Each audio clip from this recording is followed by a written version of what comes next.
మొట్టమొదటి factory outlet మన Mukunda jewellers లో అన్ని జ్యువెలరీపై బిఏ 2-12% మాత్రమే. No making charges. విచ్చేయండి ముకుందా జ్యువెలర్స్. మా నూతన బ్రాంచెస్ అతి త్వరలో జూబ్లీహిల్స్ మరియు వైజాగ్ లో ప్రారంభం.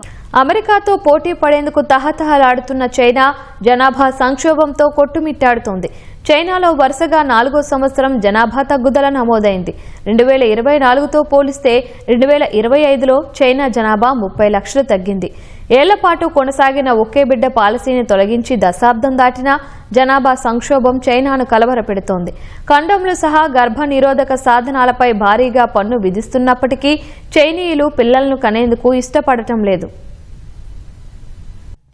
చైనాలో వరుసగా 4వ సంవత్సరం జనాభా తగ్గుదల నమోదైనట్లు తాజా ప్రభుత్వ గణాంకాలు వెల్లడించాయి. 2024తో పోలిస్తే 2025లో చైనా జనాభా 30 లక్షలు తగ్గి 140 కోట్ల 4 లక్షలకు నమోదైంది. ఈ గణాంకాలు చైనా ఎదుర్కొంటున్న తీవ్రమైన జనాభా సంబంధిత ఒత్తిళ్లను స్పష్టం చేస్తున్నాయి. 2025లో చైనాలో 70 లక్షల 92 వేల శిశువులు మాత్రమే జన్మించారు. 2024తో పోలిస్తే జననాల రేటు 17% తగ్గింది. అంటే 10 లక్షల 62 వేల శిశు జననాలు తగ్గాయి. పెరుగుతున్న జీవన వ్యయం, సమాజంలో నెలకొన్న విపరీతమైన పోటీతత్వం కారణంగా పిల్లల పెంపకం కష్టమవుతోందని చైనా పౌరులు చెబుతున్నారు. ఆసియాలోని అనేక ఇతర దేశాల మాదిరిగానే చైనాలోనూ సంతానోత్పత్తి రేటు, అంటే ఒక మహిళ తన జీవితకాలంలో కనే పిల్లల సగటు సంఖ్య తగ్గుతూ వస్తోంది.